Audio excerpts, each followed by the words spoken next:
Speaker சொந்தங்களுக்கு வணக்கம். இன்னைக்கு நேர்காணல நம்மளோட இருப்பவர் அரசியல் விமர்சகர் திரு தேவப்பிரியா அவர்கள். வணக்கம். வணக்கம். 3 ஃபைல் என்கிட்ட இருக்கு. மூணு டிபார்ட்மெண்ட் நடந்த முறைகேடு ஃபைலு என் டேபிள்ல இருக்கு. எதுவும் வம்பு பண்ணாதீங்க, அமைதியா இருங்க, இல்லைன்னா திறந்துருவேன் அந்த ஃபைலை. எப்போ திறக்கணும்னு எனக்கு தெரியும் அப்படின்னு சொல்லிட்டு நேற்று முதல்வர் அவர்கள் சட்டமன்றத்தில் சொல்லியிருக்காரு. அது ஏன் உடனே ஒரு ஊழல் குற்றச்சாட்டு வந்துடுச்சு, ஃபைல் உங்க இதுல இருக்குன்னா உடனே நடவடிக்கை எடுக்காம இது ஏன் இப்படி ஒரு மிரட்டுற துணியில பேசுறாரு? இல்லை, இதில் 2 பின்னணி இருக்குது. முதல்ல மே மாதம் 27 மோடியை சந்தித்த பொழுது அடுத்த மோடியோட கொஞ்சம் ஓப்பனாக பேசலாம். அப்போ அவருக்கு முதல் முறை ஒரு தமிழ்நாட்டை விட்டு வெளியில் போய் இந்திய இங்கிலீஷ் கம்ஃபர்டபுள்னஸில் பேசல. உடனே மோடி என்ன சொன்னாராம், நாளை காலையில் 3 தமிழ் தெரிந்த அதிகாரிகள் உங்களை சந்திப்பார்கள், அவர்களை பார்த்த பிறகு ஃபினான்ஸ் மினிஸ்டர் சந்திங்கன்னாங்க. ஸோ சந்தித்த 3 பேர் சோமநாதன், கிருஷ்ணன் மற்றும் சக்திகாந்த் தாஸ். இவங்க பேசினப்ப சொன்னது, நீங்கள் போன ஆட்சியில் ஒரு வெள்ளை அறிக்கை கொடுத்த மாதிரி ஒன்னோட நிறுத்திக்காங்க, 1க்கும் மேற்பட்ட இந்தந்த துறைகளை கவனியுங்கள் அப்படின்னு போட்டு கொடுத்தாங்க. அதில் ஏற்கனவே மின்சாரத்துறைக்கு வந்திருக்கிறது, கனிம வளத்துறை அமைச்சர் பிரபுவும் கொடுக்க போகிறேன்னு இருக்காரு, திரு ரமேஷ் அவர்களும் இந்து அறநிலைத்துறையிலும் கொடுக்கப்படும்னு சொல்லியிருக்காங்க. ஸோ இந்த பட்ஜெட்டுக்கு முன்னாடி திரு மரிய வில்சன், அவருக்கு தமிழில் அன்பே கிடையாதுன்னு சொன்ன அந்த மரிய வில்சன் பட்ஜெட்டுக்கு முன்னாடியே ஒரு தடவை இதை ஹிண்ட் கொடுத்தார். நாங்கள் ஒவ்வொரு துறையிலும் திராவிட மாடல் ஈவேரா ஃபண்டு, பார்ட்டி ஃபண்டு அப்படின்னு கொள்ளையடிக்கிறதுல அப்படிங்கிற வார்த்தையை கேட்டாலே கலங்குறாங்க. எந்தெந்த டிபார்ட்மெண்ட்டில் எவ்வளோ வாங்கினாங்கன்னு ஆதாரங்களோடு எடுத்துட்டோம். அது டிபார்ட்மெண்ட்டாக இருக்குன்னு நினைக்கிறீங்க? ஆல்ரெடி செந்தில் பாலாஜி அவர்களுக்கு வலை வீசப்பட்டு இருக்கு, ஏவாவேல் அவர்களுக்கு சிக்கல்ல இருக்கு, பள்ளிக்கல்வித்துறை அமைச்சர் முன்னாள் அமைச்சர் எந்த அன்பில் அவர்களுக்கு சிக்கலா இருக்கு. இதை தாண்டி எந்த ஒரு இதா சார் 3-4 துறை ரொம்ப பெருசு. சரியா? டாஸ்மாக் ஒன்று நீங்கள் சொல்லிட்டீங்க, மின்சாரத்துறை 2வது, நெடுஞ்சாலைத்துறை, பொதுப்பணித்துறை. ஸ்டாலின் அவர்கள் என்ன சொல்லிட்டு ஆட்சிக்கு வந்தார்? அதிமுக ஆட்சி என்பது ஊழல் நிறைந்த ஆட்சி. அவரும் ஆங்கிலத்தில் அவ்வளவு அற்புதமாக கலெக்ஷன், கமிஷன், கரப்ஷன் என்று சொல்லிட்டு இந்த இங்கிருந்து எடுக்கப்பட்ட ஒரு ரூபாயும் திரும்பி வாங்கப்படும், தங்கமணி, வேலுமணி, வீரமணி போன்றவர்கள் ஜெயிலுக்கு அனுப்புவேன்னாரு. ஆனால் யாரையும் அனுப்பவில்லை. ஸோ மக்கள் அதற்காகத்தான் அவரை வீட்டுக்கு அனுப்பிச்சாங்க. ஸோ இப்போ இவங்களுக்கு எம்ஜிஆர் சொன்ன அந்த தீய சக்திங்கிற பெயரை சொல்லி பண்ணியிருக்காரு. ஏற்கனவே வெள்ளை அறிக்கையில், அந்த மின்சாரத்துறை வெள்ளை அறிக்கையிலையும் நேற்றைக்கு நடந்த ரெய்டு, 60 இடங்களில் நடந்த ரெய்டு என்பது மின்மாற்றி அல்லது டிரான்ஸ்ஃபார்மர் போன்ற பல்வேறு விஷயங்கள், சப்ஸ்டேஷன் இப்படி வாங்கிறதுல நடந்த ஊழல். இதில் என்னன்னு சொன்னால், ஒரு மூத்த அதிகாரி இபியில் ஊழல் செய்கிறார் என்று அதிமுக முடிகிற பீரியடில் சஸ்பென்ஷனில் இருந்தவர் காசிங்கிறவர், அவரை மீண்டும் ரீஎன்ஸ்டேட் பண்ணி ஃபினான்ஷியல் கண்ட்ரோலராக ப்ரமோட் செய்து அவர் எங்கேருந்து வேலை செஞ்சார்? செந்தில் பாலாஜி வீட்டில் கீழே ஒரு ரூமை ரெடி பண்ணி கொடுத்து அங்கேருந்து ஆப்ரேட் பண்ணுறாரு. ஐயா, டெண்டர் ஓடுறதுன்னா என்னன்னா, இந்த பொருளை நாங்கள் வாங்க போகிறோம், இத்தனை ஐட்டம் வேணும், யாரெல்லாம் சப்ளை பண்ண முடியுமோ அந்த தகுதியை மீட் பண்ணால் கொடுக்கலான்னு போடணும். இப்போ நீங்கள் கணக்கு போடுவீங்க, நம்ம இங்கே இது வாங்கினா இவ்வளோ, நம்ம ஃபேக்ட்ரி கோயம்புத்தூரில் இருக்குது, அவர் ஃபேக்ட்ரி திருப்பூரில் இருக்குது, அவர் ஃபேக்ட்ரி மெட்ராஸில் இருக்குது, பொருள் எங்கே கிடைக்குது, ஒன்றொன்னையும் கணக்கு போட்டு அப்படி ஃபைனலாக ஒர்க் அவுட் பண்ணி போடணும். இங்கே 33 கம்பெனி கோட் பண்ணது, 33 கம்பெனியுடைய எண்டு ப்ரைஸ், அதாவது பேசிக் ப்ரைஸ் இல்லை, அதில் பேக்கிங், ஃபார்வர்டிங்கு, டெலிவரி சார்ஜஸ் எல்லாத்தையும் கூட்டினா 33 பேரும் ஒரே ரேட்.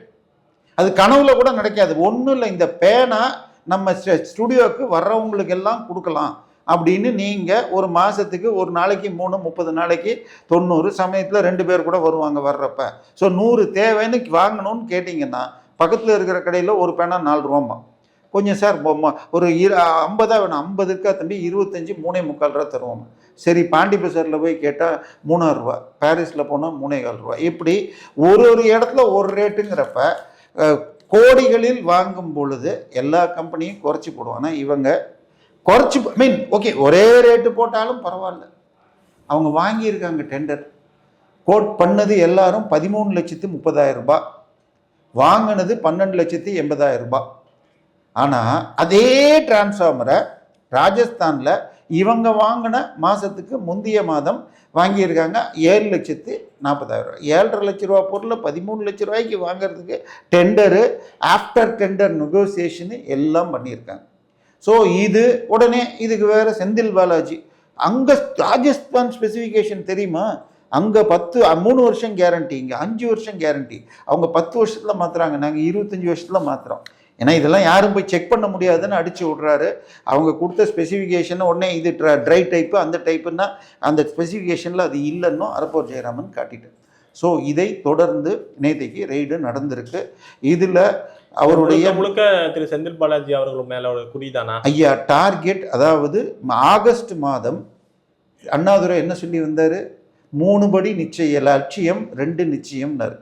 கடைசியில் 1 படி கூட கொடுக்கல. பட் அப்புறம் மத்திய அரசு கொடுத்த உடனே இலவசமாக கூட அரிசி வருது, அது வேறு விஷயம். இவங்க ஆகஸ்ட் மாதம் 3 அமைச்சர்கள் லட்சியமாக கைது செய்ய வேண்டும், அதை குறைந்தபட்சம் 2 நிச்சயமாக பண்ணணும்னு. அதில் செந்தில் பாலாஜி, ஏவா வேலு, KN நேரு மற்றும் சேகர் பாபு, இந்த 4ல் 3 பேரையாவது கை வைக்கணும் என்று பிளான் போட்டதில் ஏற்கனவே ஏவா வேலு தப்பிச்சிட்டார். இங்கேயும் லுக் அவுட் நோட்டீஸ் இதாச்சு, ஹைகோர்ட்டு ஆயிடுச்சு. இங்கே இந்த வழக்குலையும் இவரும் தப்பிச்சிட்டார். அதனால இப்போ ரொம்ப சீரியஸாக ஒர்க் பண்ணிட்டு இருக்காங்க. நேற்றைய தினம் திரு அமித்ஷா வந்த பொழுது நாங்கள் இடி போட்ட அந்த அப்படியே டாஸ்மாகை போட்டு அதில் தம்பி சார் ரத்தீஷ் ரத்னவேலு சார் ரொம்ப சின்னதாக ஒரு ஈசிஆரில் 3வது மாடியில் ஸ்விம்மிங் பூலோட வீடு கட்டுறார். 3 தம்பி சார் வந்தாங்க. ஒருத்தர் 3 சினிமா எடுத்துட்டார். ஆகாஷ் பாஸ்கரன், விடியல் பிக்சர்ஸ். அவர் என்னென்ன படம் எடுத்திருக்காரு? இட்லி கடை, அப்புறம் பராசக்தி, அப்புறம் என்ன முரளி, இதயம் முரளி. ஒரு படம் எடுக்க 200 கோடி பட்ஜெட்டுன்னா அவங்க அப்பா ஒரு சின்ன ஜுவல்லரி ஷாப்பு வச்சுருக்காரு. அதுக்கப்புறம் ஒரு டிரான்ஸ்போர்ட் ஷாப் நடத்திட்டு இருந்தார். எப்போ இந்த இலவச பஸ் அதிமுக காலத்தில் வந்துச்சோ அன்னியோட அந்த கம்பெனியும் மூடிட்டாங்க. அப்படி இருக்கிறவருக்கு 600 கோடிக்கு எங்கேருந்துங்க காசு வருது நமக்கு தெரியல. அவர் அப்படின்னா இன்னொருத்தர் இவர் இது 350 கோடிக்கு ஈஸியாக இருக்குது. இன்னொருத்தர் ஜூஜு கலெக்ஷன்னு போட்டு பாருங்கள். நான் வச்சிருக்கிற வாட்ச் நம்ம தலைவர் 600 ரூபாய்க்கு வாங்குறார் கேமரா தம்பி. ஆனால் அவர் என்னுடைய ஜூஜு கலெக்ஷன்னு சொல்லிட்டு போட்டிருக்கிற வாட்ச் 225 மில்லியன் அமெரிக்கன் டாலர் அப்படின்னு போடுறார். ஸோ இப்படிப்பட்ட தம்பிகள் மீது வழக்கு போடுறதுக்கு ஈடிக்கு உரிமை இல்லை. ஈடி கொண்டு போன எஃப்ஐஆர் டாஸ்மாக் ஒரு 7 கடையிலையோ 8 கடை, நான் சொல்கிறது திமுக பீரியடில் ஒரு 7, அதிமுக பீரியடில் 34ன்னு 41 எஃப்ஐஆர் எடுத்துகிட்டு போனாங்க. கடையில் ரெய்டு இருக்குன்னா டாஸ்மாக் எம்டி வீடு அலுவலகத்துக்கு வரலாம், எம்டி வீட்டுக்கும் போனீங்க, அது கூட பரவாயில்ல. ஆனால் எதுக்காக யாரோ ஒரு நபர் 3ஆம் நபர் ஆகாஷ் பாஸ்கரன் வீட்டுக்கு வந்து சீல் வச்சிங்க அப்படின்னு கேஸ் போட அந்த வழக்கு ஹைகோர்ட்டில் ஸ்டே ஆகி அப்பீல் உச்சநீதிமன்றமும் அந்த ஸ்டேயை விலக்கலை. ஆனால் அந்த பெட்டிஷனையே இப்பொழுது தமிழ்நாடு அரசு வித்ட்ரா பண்ணிடுச்சு. ஸோ இப்பொழுது ரத்தீஷ் வீட்டுக்கு போகிறதுக்கு எல்லா உரிமையும் இருக்கிறது. ஆனால் இந்த வழக்கு வரும் என்று தெரிந்து ஒரு 40 நாளைக்கு முன்னாடியே ரத்தீஷ் பிரான்சில் இருப்பதாக செய்திகள் வருகிறது. இப்போ லுக் அவுட் நோட்டீஸ் போட்டாங்க. ஸோ கண்டிப்பாக முதல் குடும்பத்தை நோக்கி செல்கிறது. ஸோ நேற்றைய தினம் இல்லை, அந்த முதல் குடும்பத்துக்கும் செந்தில் பாலாஜி அவர்களுக்கும் இப்போ ஒரு சிக்கலாக இருக்குது. அவர் கட்சி தாவரத்துக்கு ரெடியாக இருக்கார். மீண்டும் அதிமுகன்னு சொல்கிறாங்க, பிஜேபியும் ட்ரை பண்ணாருங்க, அமையல. அதிமுக மீண்டும் போகிறதுக்கான வாய்ப்புகள் இருக்குன்னு ஒரு செய்தி வருது. உண்மையாகவே முதல் குடும்பத்துக்கும் செந்தில் பாலாஜி அவர்களுக்கும் இல்லை, ஏவா வேலுவை தேடி ரெய்டு போன அன்னைக்கு ஒரு செய்தி வந்தது. அதாவது கட்சி சார்பாக நம்ம வக்கீல் ஒருத்தர் இருக்கார் ஆலந்தூரில், அவரே இதில் கூட்டுறவுத்துறையில் ஊழல் செய்து மாட்டியவர் RS பாரதி. அவர் அது ஆதரவு அறிக்கை கொடுத்தார். முதலில் திரு செந்தில் பாலாஜி கைதான போது தொட்டுப்பார் சீண்டிப்பார் அப்படின்லாம் ரெய்டு போட்டாங்க. 458 நாட்கள் உள்ளே இருந்து பதவியை ராஜினாமா பண்ணிட்டு மந்திரி பதவியும் மீண்டும் ராஜினாமா பண்ணுற அளவுக்கு போயாச்சு. இனிமே இங்கே இருந்தால் தப்பிக்க முடியாது, நமக்கு வாஷிங் மிஷின் தேவை அப்படின்னு தாவேக்காக்கு நூல் விட்டு பார்த்தார். ஏற்கனவே விஜயபாஸ்கர் சேர்த்தாச்சு, கரூருக்கு விஜயபாஸ்கர் போதும். அவருக்கு மேலேயே ஏற்கனவே கல்குவாரி இருக்குது, 100 கோடி ரூபாய்க்கு லேண்ட் கிரேவிங் கேஸ் இருக்குது. இன்னொரு ஹிஸ்ட்ரி ஷீட்டா 420 தேவையில்லை என்று தாவேக்கா அவரை கன்சிடர் பண்ணலன்னு ஒன்று டெல்லிக்கு நூல் விட்டு பார்த்தாங்களாம். டெல்லியும் பெரிதாக வரவேற்பு கொடுக்கவில்லை. ஸோ டெல்லி கூட்டணியான அதிமுகவில் ட்ரை பண்ணிட்டு இருக்காராம். அதிமுகவை பொறுத்தவரை கரூர் என்றால் விஜயபாஸ்கர் என்று இருந்த இடத்துல இப்போ அவர் வெளியில் போனதுனால எனக்கு இணை பொதுச் செயலாளர் இப்போ KP முனுசாமி வைத்திருக்கிற அந்த போஸ்டை கொடுத்து கோவை மற்றும் கரூர் பகுதி இன்சார்ஜ்னு கொடுத்தால் தான் வருகிறேன் என்று ஒரு இது ஒரு பெரிய சிக்கல் வராது அதிமுக. ஆல்ரெடி அதிமுகல நிறைய பேர் வெளில போயிட்டே இருக்காங்க. இப்ப மீண்டும் செந்தில் பாலாஜி அவர்களை குறி வச்சுக்கிட்டு இருக்கப்ப இது ஒரு அதிமுகக்கு சிக்கல் இல்லை. கோயம்புத்தூரை பொறுத்த வரைக்கும் இருக்கிற 10 சீட்டில் 6 சீட்டுகள் தவேகாவும் 3 சீட்டுகள் திமுகவும் ஜெயிச்சிருக்கு, செந்தில் பாலாஜி உட்பட. ஸோ இவர் மாத்திரம்தான், வேலுமணி மட்டும் தொண்டாமுத்தரை ஜெயிச்சிருக்கார். ஸோ 10க்கு 9 சீட் தோற்றுருக்கிற நிலையில் இந்த பக்கம் தன்னுடைய சீட் இல்லாமல் மேலும் 2 சீட்டுகள் திமுக ஜெயிச்சிருக்கு. ஸோ வேலுமணியை அடைப்பதற்காக இவரை உள்ளே கொண்டு வந்து கொங்கு இன்சார்ஜ் இணை பொதுச் செயலாளர் பதவியும் கொங்கு இன்சார்ஜ் என்று கொடுத்தால் வருவதாக ஒரு பேரம் பேசினால் கூட்டணி என்ற ரீதியில் அட்லீஸ்ட் டெல்லி ஸ்லோ பண்ணும். இன்னைக்கு வரைக்கும் பாஜகவில் கூட்டணியிலோ நேரடியாக சேர்ந்த யாருடைய வழக்கையும் மூடினதில்லை. திமுக மட்டும்தான் பரிசுத்த ஞானஸ்தான வாஷிங் மிஷின். நம்ம விஜயபாஸ்கர் மேலே இருந்த வழக்கை க்ளோஸ் பண்ணாங்க. கட்சி தாவி வந்த வைத்தியலிங்கம் கேஸை க்ளோஸ் பண்ணியிருக்காங்க. ஸோ இங்கே க்ளோஸ் பண்ணாட்டியும் இங்கே மூலமாக போனால் டிலே பண்ணினால், ஏன்னா அவருடைய வழக்கு ஏற்கனவே 2000 விட்னஸை போட்டிருக்காங்க. ஒரு கேஸை நடத்தணும்னு சொன்னால் அத்தனை அக்யூஸ்டு விட்னஸ் எல்லாரையும் வந்துட்டு நீதிபதி கேஸை படிப்பார். இல்லை நாங்கள் மறுக்கிறோம்னு குற்றம் சாட்டப்பட்டவர்கள் சொல்கிறாங்க, சாட்சிகள் நிற்க, அதன் பிறகு தான் சார்ஜ் ஷீட் பதிவாகும். இது வரைக்கும் சார்ஜ் ஷீட் பதிய விடாமல் எவ்வளவு கேஸ் போட முடியும் போட்டிருக்காரு. கடைசியாக செந்தில் பாலாஜி போட்டிருக்கிறது அரசாங்க வக்கீலை மாற்றிட்டாங்க, அது கூடாதுன்னு போட்டிருக்காரு. ஸோ இப்போ இந்த ஒரு சர்ச்சையும் வந்திருக்கு. நேற்று 60 இடத்துல ரைட் அப்ப அறப்போர் அவர்கள்லாம் ஒரு கேள்வி எழுப்புறாங்க. FIR நீங்க இன்னும் போடவே இல்லை, அதுல பெயர் சேர்க்கவே இல்லை, வெளிப்படைத்தன்மை. இப்போ ஏதாவது ஒரு ரைட் நடக்குது டிபிஎஸ்சினா உடனே அவங்க யார் யார் என்ன ஏதுன்னு விவரங்கள் போடுவாங்க பொதுவெளியில. ஆனா நீங்க பப்ளிக்கா எதுவுமே போடவே இல்லைங்கிற ஒரு குற்றச்சாட்டு தாவேகா மேல எழுந்திருக்கேன். இது போன ஆட்சியில் டிவிஎஸ்சியில் கிட்டத்தட்ட 3 வருஷத்துக்கு கேஸே போடல. கடைசி வருஷம் 6 கேஸ் மொதல் போட்டாங்க. ஸோ திருப்பி அந்த இது இல்லாமல் இவர்கள் முதல்ல என்ன பண்ணாங்க, SROக்கா போனாங்க, அப்புறம் RTO ஆஃபீஸுக்கு போனாங்க. பட் இதெல்லாம் நடக்கிறதுங்கிறது எல்லாருக்கும் தெரியும். ஆனால் 10 SRO ஆஃபீஸில் பிடிக்கிறத ஒரு மந்திரி வீட்டில் பிடிக்க முடியும்னு நமக்கு தெரியும்.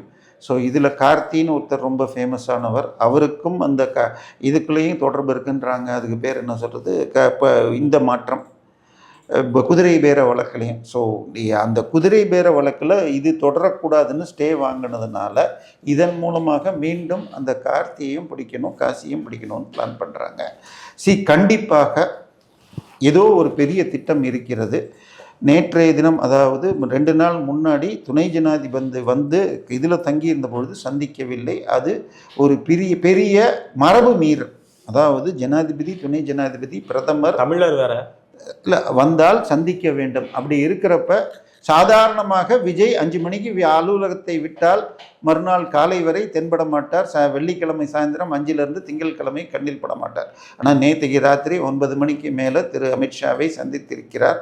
நமக்கு வருகின்ற தகவல்கள், நாங்கள் ஏற்கனவே போட்டிருக்கிற இது டாஸ்மாக்லேயும் ஆம்ஸ்ட்ராங் கேஸ்லேயும் வித்ட்ரா பண்ணிட்டோம். ஆம்ஸ்ட்ராங்க்கு இது போட்டாச்சு, CBI உள்ளே வந்தாச்சு. குறைந்தபட்சம் இந்த மாத கடைசிக்குள்ளாக சேகர் பாபுவும் பெருந்தொகையும் அதில் விசாரணை கைது என்ற நோக்கிலும் போகலாம். ஒரு பெரிய போலீஸ் அதிகாரியும் அதில் சிக்கக்கூடும். அது தவிர அவருக்கு வலது கையாக இருந்து மிரட்டி முகமது புகாரி என்பவர் மேலும் 2 போலீஸை அவங்க கிட்டத்தட்ட 50 கோடி வசூல் பண்ணதாக சொல்லப்படுகிறது. ஸோ இது எல்லாத்தையும் CBI சீரியஸாக எடுக்கும். நேற்றைக்கு இன்னைக்கு காலையில் தமிழ் ஹிந்துவில் பார்த்தால் VB ராம்ஜி திட்டத்தில் 36,000 கோடி மத்திய அரசு ரிலீஸ் பண்ணியிருக்கு. ஸோ விஜய் அரசும் பிஜேபியும் ஓரளவு நட்பில். காங்கிரஸ் சிக்கல் வராதா சார்? 2 பக்கம் காங்கிரஸ் இவங்க நீங்க சொல்ற மாதிரி நிதி ஆயோக்கா இருக்கட்டும், ஒரு என்ன பண்ணணுமோ சீஃப் மினிஸ்டர் என்ன பண்ணணுமோ அந்த புரோட்டோகாலை ஃபாலோ பண்ணிக்கிட்டே இருக்காரு திரு முதல்வர் ஜோசப் விஜய் அவர்கள். இன்னொரு பக்கம் சட்டமன்றத்திலேயே அவங்க கட்சிக்காரங்க அமைச்சர்லாம் சொல்றாங்க அவங்க PM மெட்டீரியல் மாடலா அவர் ஆக போறாரு அப்படிங்கிறது. இதெல்லாம் ஒரு காங்கிரஸுக்கு நெருடலா இருக்காதா? காங்கிரஸை பொறுத்த வரைக்கும் நீங்கள் நெருடல் நான் நெருடல்லாம் சொல்கிறதுக்கு இல்லை. அவங்க திட்டமிட்டு ஒரு பிரதான மாநில கட்சிகளாக அழிச்சிட்டு வர்றாங்க. அதாவது 2014 ஒரு பேச்சு ஓடிட்டு இருக்கோம். காங்கிரஸ் எங்கெல்லாம் பலமாக இருக்கோ அங்கெல்லாம் பிஜேபி ஜெயிக்குது, ஆனால் மாநில கட்சிகள் இருக்கிற இடத்துல பிஜேபி தோற்கடிக்கப்படுகிறது. ஒரிசா, வெஸ்ட் பெங்கால், பீகார் தமிழ்நாடு அப்படி சொல்லிட்டு இருந்தாங்க. இப்போ அதில் பீகாரை அழிச்சாச்சு, வெஸ்ட் பெங்காலை அழிச்சாச்சு, ஒரிசா போயிடுச்சு, ஆந்திராவில் இவரை இது பண்ணியாச்சு. ஸோ இதுலேயும் தெலுங்கானாவில் இவர் போயாச்சு. ஸோ இப்பொழுது மிச்சம் இருக்கிறது யூபி மட்டும்தான். தமிழ்நாட்டை பொறுத்த வரைக்கும் 1967 முதல் இங்கே தனித்து ஜெயிக்கிறதுக்கு நிற்கிறதுக்கு வாய்ப்பே இல்லை. 89 முயற்சி செய்த பொழுது கிட்டத்தட்ட 25 முறை பல்வேறு முறை குடிசையாக சாப்பிட்டு மூப்பனார் முதல்வர் என ராஜீவ்காந்தி ட்ரை பண்ணப்போ 20% ஓட்டு வாங்கினார். ஸோ அதன் பிறகு கடைசியாக 2014 தனியாக நின்னப்போ வாங்கினது 4.5% ஓட்டு. ஸோ இதை வச்சுக்கிட்டு எனக்கு தெரிஞ்ச ரிஸ்க் எடுக்க மாட்டாங்க. ஆனால் விஜய் வேற ஒரு ரிஸ்க் எடுக்கலாம் என்றும் அவருடைய பண்டிட் ஆசீர்வாதம் அதற்கு இருக்கிறது என்று சொல்லப்படுகிறது. அவசரமாக வேட்புமனுக்கள் தாக்கல் செய்ததில் அவருடைய வேட்புமனுவில் உள்ள தவறுகள் வழக்காகி நீதிமன்ற தீர்ப்புக்கு போனால், அதாவது அவர் அண்ணா நகரில் 34 கோடிக்கு பிப்ரவரி மாதத்தில் ஏற்கனவே விற்றுவிட்ட சொத்தை மார்ச் மாதம் என்னுடைய சொத்துன்னு கணக்காட்டியிருக்கார். அது தவிர போரூர் சொத்தாக வடபழனி சொத்தில் சில டீட்டெயில்ஸில் தவறுகள் இருக்கு. ஸோ ஒரு ஸ்வான் அஃபிடவிட்டில் தப்பு இருந்தால், ராஜ்யசபா சீட்டு ஜனவரி மாதம் நடந்த பொழுது மீனாட்சி நடராஜன் ஒரு பெட்டி கேஸை போடவில்லை என்பதை எதிர்த்து தகுதி நீக்கம் செய்யப்பட பிஜேபி ஜெயிச்சிச்சு.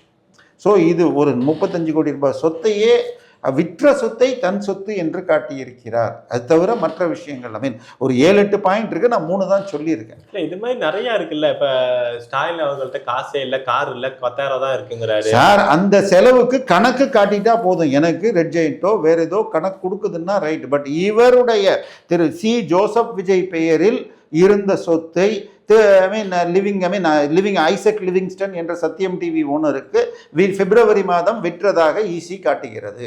அதுக்கு அவருடைய பவர் ஏஜென்ட்டாக அதை செய்தவர் நம்ம மயிலாப்பூர் எம்எல்ஏ மற்றும் அமைச்சர். ஆனால் அந்த சொத்தை மார்ச் மாதம் இவருக்கு உரிமையானது 28 கோடி மதிப்புன்னு கைட்லைனை வச்சு காட்டியிருக்கு.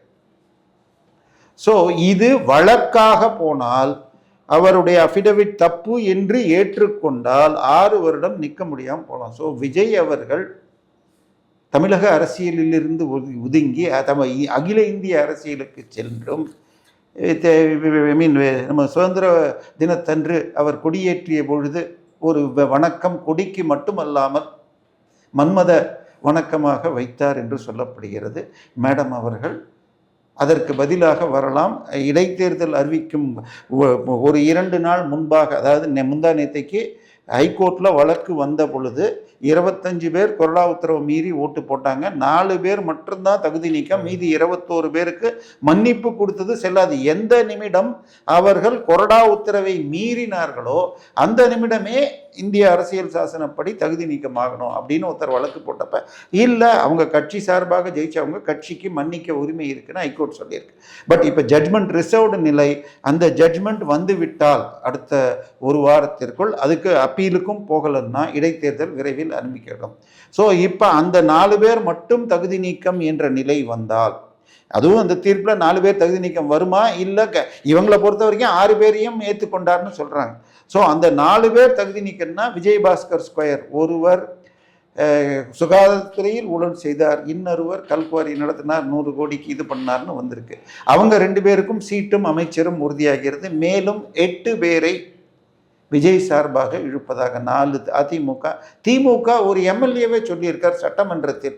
எனக்கு 2021 இந்த தொகுதி எம்எல்ஏவாக வாய்ப்பு வாங்கி கொடுத்ததே அங்கே இருக்கிற A² சார் தான் அப்படின்றார். அவரும் இந்த பக்கம் வருவதற்கு, என அவர் தீபம் மாவட்டத்தைச் சேர்ந்தவர். தீபம் மாவட்டத்தின் கொங்கு பகுதி வலது கையான மீனா கந்தசாமி ஏற்கனவே தாவேகாவில் இருக்கிறார். ஸோ 4 எம்எல்ஏக்கள் அதிமுகவிலும், 4 திமுக, 2 பேர் மாற்றுக் கட்சியிலிருந்து வெற்றி பெற்றவர்கள், 2 திமுக எம்எல்ஏக்கள் தயாராக இருக்கிறார்கள் இந்த வழக்கு முடியணும்னு. ஸோ இந்த 8 பேர் சேர்ந்தா 107 15 122, ஒரு 2-3 தோத்தா கூட இத்தோடு கடைசி நிமிடத்தில் பெரம்பூர் தொகுதியும் தேர்தல் வருமாறி இருக்கலாம். அடுத்த பவர் சென்டராக தமிழகத்திற்கு மீண்டும் ஒரு பெண் முதலமைச்சர் வருவதற்கும் வாய்ப்பு இருக்கிறது என்று சொல்லப்படுகிறது. பிஜேபியோட இவங்க இணையணும்னு திமுக நேற்றைக்கு கோர்ட்டில் தப்பிக்கிறதுக்கு ஒரு சைடு, அமைச்சரவையெல்லாம் கொடுக்கறதுக்கு இடம் இருக்கு திமுகவுக்கு பிஜேபி அப்படிங்கிற செய்திலாம் வருது. இல்லை, அது நம்ம ஆளுங்க டைட்டில் போடுறதுக்காக சொல்கிறது. பட் 20 அமைச்சர்கள் வரை மாற்றப்படுவார்கள் என்று சொல்கிறார்கள். பியூஷ் கோயலுக்கு இப்போ ட்ரெஷரர் கொடுத்துருக்காங்க. பட் நார்மலாக ட்ரெஷரர் போஸ்ட்டில் பெரிய வேலை இல்லைன்னாலும் அமைச்சராகவும் தொடர முடியும். அடுத்தது நம்ம இவரை பொறுத்த வரைக்கும் கல்வி அமைச்சர் ரயில்வேக்கு மீண்டும் கொண்டு வரப்படுவார் என்று சொல்ல, ஏன்னா ஏற்கனவே அவர்கள் 1க்கும் மேற்பட்ட துறையில் ரயில்வே அமைச்சர் இருக்கிறார். ஸோ இது போல் இன்னும் சில மாற்றங்கள் எதிர்பார்க்கப்படுகிறது. ஸோ பட் என்னை பொறுத்த வரைக்கும் திமுக பாஜக கூட்டணி என்பது செப்டம்பர் 28க்கு முன்னால் வராது. ஏன்னா 5 மாநில தேர்தல், அந்த நேரத்தில் மத்திய பிரதேஷ், ராஜஸ்தான் போன்ற, சத்தீஸ்கர் போன்ற தேர்தல் வரும் பொழுது சனாதன பேச்சு வரும். பட் அதுக்கு தவிர்ப்பதற்குத்தான் நேற்றைய தினம் பொன்முடி நிபந்தனையற்ற இறுதியான கேள்வியாக இருக்கலாம் தான். மீண்டும் பொன்முடி அவர்கள் அது அந்த வழக்கில் பிடிவாரண்டே அவருக்கு இருந்தது ஆஜராகாதனால, அப்புறம் நேரில் போய் ஆஜராகி அங்கேயும் வருத்தம் தெரிவித்தார். நேற்று அவர் சொந்த மாவட்டத்தில் செய்தியாளர் இதுலேயும் பார்த்தீங்கன்னா, நான் வந்து வருந்துகிறேன், அப்பயும் சொன்னேன், இப்பயும் சொல்கிறேன், வழக்கு போட்ட சகோதரியிடமும் நான் சொல்லியிருக்கேன், மன்னிப்பு இருந்தேன், இப்பயும் நான் மன்னிப்பு கேட்குறேன், இனிமே இந்த மாதிரி நான் பேசுறதுக்கான வாய்ப்பே கிடையாதுன்னு இருக்காரு. இல்லை, பட் அது இப்போ அதோட நிறுத்தியிருந்தா பரவாயில்ல. நான் போய் என்னுடைய பிறந்த நாளைக்காக ஸ்டாலினிடமும் உதயநிதியும் வாழ்த்து பெற்று வந்தேன். 83 வயசில் போய் இவர் போய் வாங்கிட்டு வர்றாரு வாழ்த்தை. அதன் பிறகு இது ஈவேரா வழி, அண்ணாதுரை வழி, கருணாநிதி வழிங்கிறாரு. நான் சொல்கிறேன், அவங்க பேசின அதே வழியில் தான் நீ பேசின. ஈவேரா எவ்வளோ கீழ்த்தரமாக இப்போ பிள்ளையார் சிலையை உடச்சி விட்டு, போஸ்டர் 1 லட்சம் போஸ்டர் அடித்தார். திருச்சியில் கூட்டினது 100லேருந்து 500 பேருங்கிறாங்க. 1 லட்சம் போஸ்டர் அடிச்சுட்டு 100லேருந்து 500 பேரை வீரமாக நான் பிள்ளையார உடைக்கிறேன்னு கோர்ட்டில் போய் நீ சொன்னது என்ன? நான் கடையில் வாங்கின மண்பொம்மையை உடைச்சேன். ஆனால் சுப்ரீம் கோர்ட்டு தெளிவாக ஈவேரா பேச்சும் செயலும் to put it lightly is madness அப்படின்னு. ஸோ இதில் சட்டசபைக்குள்ளே இவர் பேசியிருக்கிறார், உதயநிதி இந்த முறை பேசியிருக்கிறார். அதை வைத்து கொண்டு வெளியில் பத்திரிகையாளர்கள் மதுரையைச் சேர்ந்த தாவேகா எம்எல்ஏ வாயிலிருந்து பிடுங்கியிருக்காங்க. இவங்க எல்லாரும் நிபந்தனையற்ற மன்னிப்பை கேட்கணும். இன்னொன்று, இந்த சனாதனம் என்ற வார்த்தையை திராவிட பண்ணையாரியத்துக்கு கொடுக்கூடாது. ஏன்னா ஆராசா எங்கே நிற்கிறார்? தாவேகால எங்கெங்க நின்னார்? இவர் வெங்கட்ராமன் எங்கே நின்னார்? அவர் வீடு பம்மல்ல. நம்ம இவர் ரமேஷ் வீடு இதில், அதுக்கு பேர் என்ன சொல்கிறது, மறைமலை நகரில். அவர் எங்கே நின்னார்? அந்த 2 தொகுதியில் தான் பார்ப்பனர்கள் ஓட்டு 10% தாண்டுது. இவரே திருச்சி கிழக்கு அதே மாதிரி எங்க. ஸோ திட்டமிட்டு யார் யார் ஜாதியை பார்த்து மதத்தை பார்த்து தான் நிற்க வச்சார். ஸோ பணம் கொடுக்குற விஷயத்துல மாறி இருக்கலாம். ஸோ தாவேகா ஈசமும் திராவிட இசமும் ஈவேரா இசம் தான். ஈவேரா நீ என்ன ஜாதி, உன் தமிழ் ஜாதி வசதி இல்லைன்னு சொன்னார்னு துரைமுருகன் பதிவு பண்ணியிருக்கார். எனக்கு ஆற்காடு சீட்டை நாயுடு ஜாதி, இங்கே நாயுடு ஜாதிகள் அதிகம் என்று அண்ணாதுரை கொடுத்தார்னு இவர் பதிவு பண்ணியிருக்காரு ஆற்காடு வீராசாமி.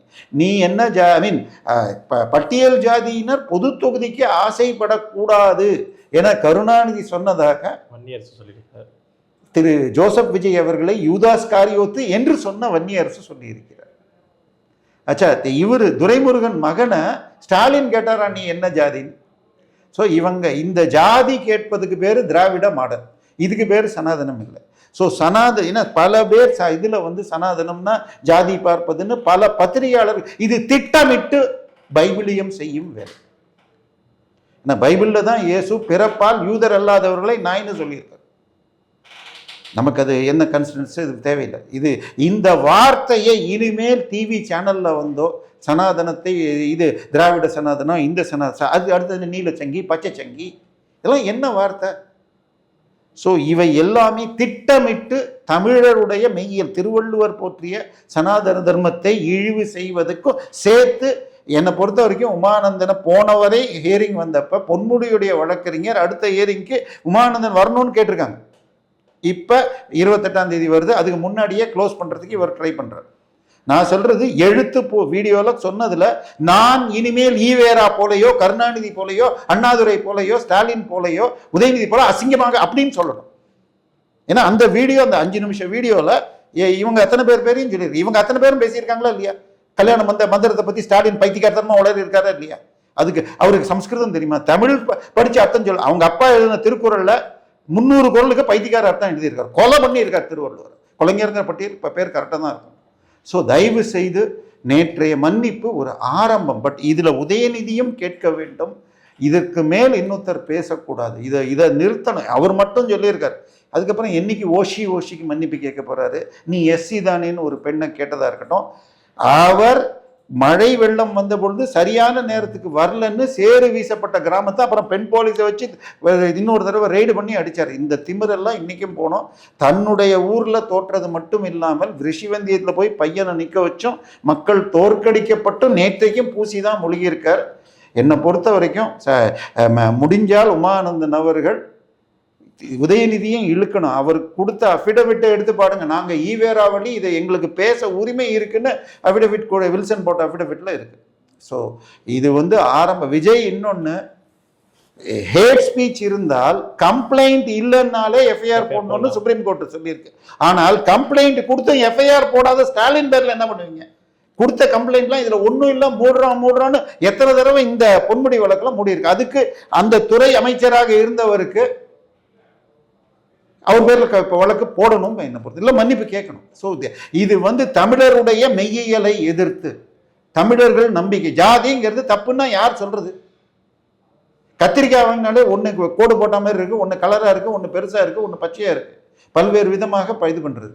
இது இன்னும் சொல்ல போனால் மூத்த மார்க்சிஸ்ட் நாத்திக அறிஞரான பழங்காசி சீனிவாசன் சொல்வார், ஜாதி பெயர்கள் எல்லாமே தமிழ்நாட்டில் இருக்கிற ஜாதி பேர்லாம் தமிழில் இருக்குது, தெலுங்குல இருக்கிற ஜாதி பேர்லாம் தெலுங்குல இருக்குது, கன்னட நாட்டில் இருக்கிற ஜாதிலாம் கன்னடத்தில் இருக்குது, இதில் மராட்டியில் ஜாதிகளை அந்தந்த உள்ளூர் சமுதாயம் உருவாக்கியது. வர்ண பெயர்கள், வர்ணம்ங்கிறது சமஸ்கிருத பெயராக இருக்கிறது. ஸோ ஜாதியை உருவாக்கியது அந்தந்த மொழி சமுதாயம். சாதிங்கிற வார்த்தையே சார்ந்து வாழும் கூட்டம் அப்படிங்கிற தமிழ் வார்த்தையிலிருந்து வந்த வேர்ச்சொல் என்று பெரிய ஆட்கள் சொல்லியிருக்காங்க. ஸோ இந்த சனாதனம் என்றால் ஜாதிய பிரிவு, பெண்கள் அடிமைன்னு சொன்னால் அதெல்லாம் திராவிடம்னு சொல்லுங்க. ஈவேரா செருப்பு போட்டு நடப்பார், அவர் பொண்டாட்டி பக்கத்தில் செருப்பு இல்லாமல் நடக்கும். ஈவேராவுடைய தங்கை சிறு வயதில் விதவையான பிறகும் திருமணம் செய்து வைக்கவில்லை. ஆனால் பெண்ணியான் அடிமையானல ஒரு பெரிய லிஸ்ட் போடுவார். இது பாப் வெட்டிக்கணும், ஒரு ரூம்ல ஒரு பக்கம் ஒரு ரூம் எல்லாம் இப்போ ஆண்கள் தங்கணும், ஒரு பக்கம் பெண்கள், யார் வேணா யார். இன்னைக்கு வரைக்கும் என்ன வார்த்தை யூஸ் பண்றாங்க? கணவன் மனைவிக்கு இணையர். எங்க கணவன் மனைவிக்கு நம்ம வார்த்தை என்ன தெரியுமா? தர்ம பத்தினி, அறத்தில் துணையாக இருக்க வேண்டும். உனக்கு அறமே கிடையாது, ஏன்னா நீங்க தான் என்ன சொல்லுவீங்க? திருமணம் கடந்த உறவு. ஸோ தயவு செய்து பொன்முடியுடைய வழக்கை வைத்துக்கொண்டு இனிமேல் இப்படி பேசக்கூடாது என்ற நிலை வர வேண்டும். நேரம் உங்க நேரத்தை நன்றி. நல்லதே நடக்கும். வாழ்க வளமுடன்.